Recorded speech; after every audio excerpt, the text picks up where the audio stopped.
everyone, Tracy here. Today I'm going to share with you another one of my pocket letters, and this one is going to Melinda, who wanted to do a Tim Holtz theme pocket letter. Now the first thing I started with was all of Tim Holtz papers, and I just used a whole bunch of scraps. These are all scrap papers. And then what I did, because they're dark, not so much on this side but on the other side, they're very dark, as in this one here, I wanted to brighten them up a little bit. So what I did was I cut we'll do this one here. This one's a perfect example. The background here is dark, so then I cut a smaller piece of white cardstock. This is all white, and then I inked it with 3 different ink colors, and it's just amazing what you can do with some ink. Like this is pure white, and then all the ink just made it vintage looking and distressed. And I used a lot of his stamps and a lot of his die cuts. So the first one here, this is one of his dies. It's the mini typewriter, and all the dies actually were his from mini sets. And then I just used, like this here, I'm going to put washi tape in here, and then I just used these stickers that a friend had given me. And this one here, I just inked and then added a little bit of silver. I don't know if this silver picks up on the camera, plus it's behind a page protector, but there's some silver on there. I also stamped on the backgrounds of these before I inked them up. And so this one I used gears because of a typewriter. You see the little gears in the typewriter. And then this one here, I used the camera, and then like the camera stamp and one of his other stamps up here. And I just colored in the camera with his markers. And this one here, I stamped with the gears, inked them all up, and then I just colored these gears here. And this says yum because I'm going to put a treat in there for her.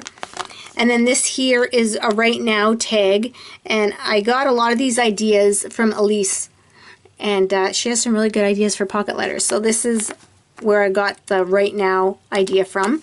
And this tag actually comes out, and this side is blank. I should actually ink that. I'll probably go ink that. But the front is inked anyway. Then this one here, I think this one is actually one of my favorites here, and it's so simple.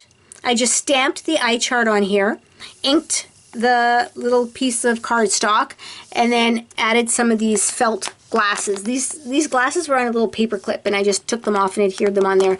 And I like that. I think that's really cute. And then here is the mail tag, and I'll put the mail tag behind there.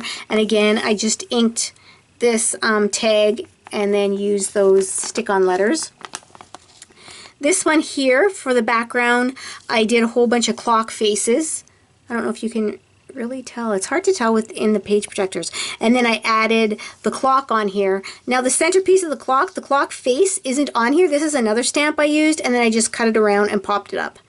And then again, I colored them in with some markers. Just added a little paper clip.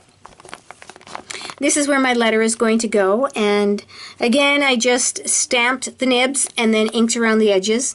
And then this here is his bird die, and or bird cage die. And what I did here was I used a silver pen, and I colored it up, and it didn't all want to stay. Some pieces of the ink didn't dry right, and actually I like it because now it looks old and it looks vintage, so it goes perfectly with this. It's not really shiny.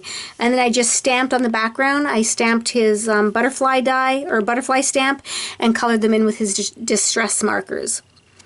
So that is my pocket letter, and here's the back, and I'll go and show you what I'm going to put in here, and then I will be back to show you that. But before I do that, let me show you Melinda's card, or her pocket letter, because I received it already. So here is her pocket letter, and it looks like she used one piece of paper and then cut it up into sections, and it looks like she actually even decorated them before she cut the pieces up, which I think is really interesting. That was a neat idea. And I like how she wrote by Tim Holtz, so we remember the theme we were going for. Then she added one of these film strips and one of his numbers. So yeah, it was very pretty. I was so excited to get it. And I think this is so neat that she added some ribbon to the edges as well. And then in the back, this is her back. All the little goodies she sent. And she sent me not only a letter, but she also sent me an all about me, and it has a whole bunch of information about her. So I thought that was really interesting. So I actually did the same thing. So I'm going to go and fill my backs up, and then I'll show you what I'm putting in here. Okay, I'll show you what I put into the back. So I put in washi tape, and then I also shoved in the All About Me letter. And then my envelopes. I like these little envelopes, they're so cute. And of course some chocolate. Always have to have chocolate. And then here, this is the mail tag on this side.